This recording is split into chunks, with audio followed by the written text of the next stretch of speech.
Shalom, selamat pagi Bapak Ibu serta saudara yang dikasihi oleh Tuhan. Kiranya berkat, damai sejahtera dan sukacita dari Tuhan Yesus Kristus senantiasa menyertai kita sekalian. Sebelum kita mendengarkan firman Tuhan dan renungan, marilah kita berdoa.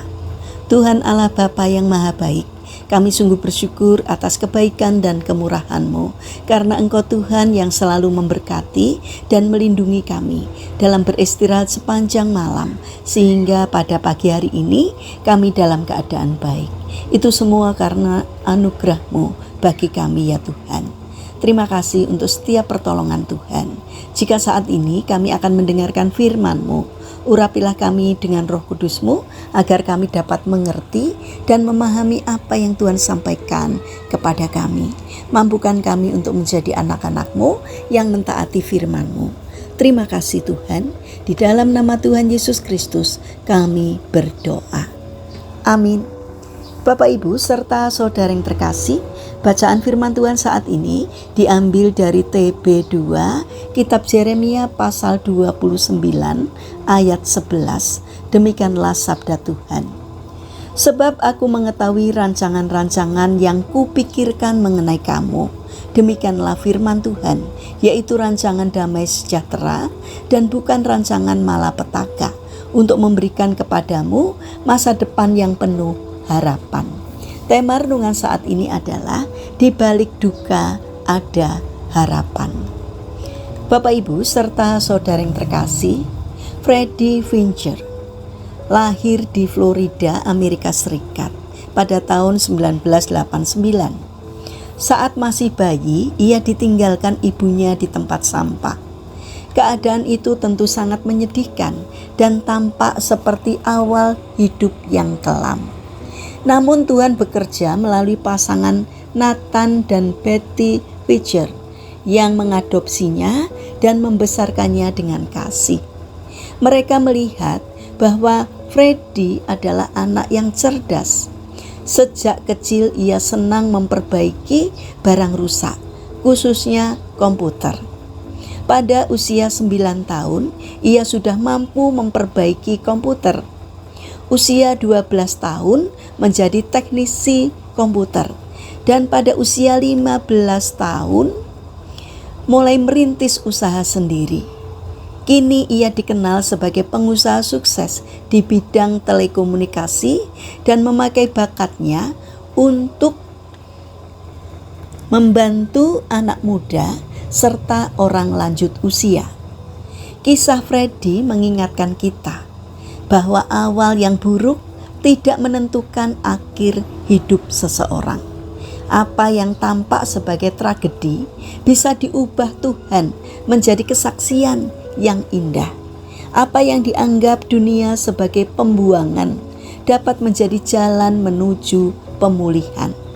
Firman Tuhan dalam kitab Yeremia pasal 29 ayat 11 disampaikan kepada bangsa Yehuda ketika mereka berada dalam pembuangan di Babel. Mereka kehilangan tanah air, kebebasan, dan masa depan yang mereka bayangkan. Secara manusia, keadaan itu terasa seperti akhir dari segalanya. Namun justru di tengah situasi itulah Tuhan berkata bahwa Dia memiliki rancangan damai sejahtera, bukan malapetaka. Tuhan ingin mereka tahu bahwa pembuangan bukan tanda ditinggalkan, melainkan bagian dari proses pemulihan. Seringkali kita juga mengalami masa-masa seperti itu. Ada saat ketika hidup terasa berat, doa seolah belum dijawab, orang yang kita harapkan justru pergi meninggalkan kita. Keuangan sulit, kesehatan terganggu, pekerjaan tidak menentu, atau rencana hidup berantakan. Kita mulai bertanya, Tuhan, di mana Engkau? Namun firman Tuhan hari ini mengingatkan bahwa Tuhan tetap bekerja bahkan ketika kita belum melihat hasilnya. Tuhan tidak pernah kehilangan kendali atas hidup anak-anaknya. Jika Dia mengizinkan air mata, itu bukan berarti Dia membenci kita. Kadang Tuhan memakai masa sulit untuk membentuk iman, membersihkan hati, dan menuntun kita kembali bergantung kepadanya. Seperti emas dimurnikan dalam api, demikian pula karakter kita dibentuk melalui ujian. Di balik pintu yang tertutup, Tuhan sedang menyiapkan pintu lain yang lebih baik. Di balik kehilangan, Tuhan sedang menyediakan penggantian. Di balik duka ada harapan. Karena itu, jangan menyerah ketika hidup tidak berjalan sesuai keinginan. Tetaplah percaya, tetap berdoa, dan tetap setia. Apa yang hari ini membuat kita menangis, suatu hari bisa menjadi alasan kita untuk bersyukur. Mari kita belajar untuk berserah kepada rancangan Tuhan. Rencana manusia bisa gagal, tetapi rancangan Tuhan selalu tepat waktu, penuh kasih, dan membawa kebaikan bagi hidup kita.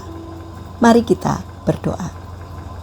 Tuhan Yesus yang penuh kasih, terima kasih karena Engkau memiliki rancangan yang indah bagi hidup kami. Saat kami berada dalam kesulitan, tolong kami agar tetap percaya kepadamu. Kuatkan hati kami untuk berserah dan menantikan pertolongan-Mu. Kami percaya di balik duka ada harapan dari Tuhan. Bapa yang Maha Baik, kami berdoa bagi saudara-saudara kami yang mengalami masalah dan kesulitan hidup. Kiranya Tuhan berkenan hadir untuk memberikan pertolongan bagi mereka yang mengalami sakit atau lemah fisik. Kiranya Tuhan berbelas kasih untuk menjamah dan memberikan kesembuhan. Berkatilah para pemimpin bangsa kami dari pusat sampai daerah. Berikanlah hikmat kebijaksanaan-Mu agar di dalam menjalankan tugasnya seturut dengan pimpinan Tuhan. Bapa yang Maha Baik, kami ingin menyerahkan setiap rencana aktivitas kami hari ini ke dalam tangan Tuhan. Sertai dan berkati apapun yang kami kerjakan, sehingga dapat mendatangkan berkat dan sukacita tidak hanya bagi diri kami, namun juga bagi sesama kami. Terima kasih Bapa yang Maha Baik. Kami serahkan seluruh doa dan permohonan kami kepada Allah yang Maha Kuasa, Allah yang mengasihi kami. Kami berdoa. Amin. Puji Tuhan, Bapak Ibu serta saudara yang terkasih, kiranya firman Tuhan dan renungan hari ini dapat menjadi berkat bagi kita semua. Haleluya.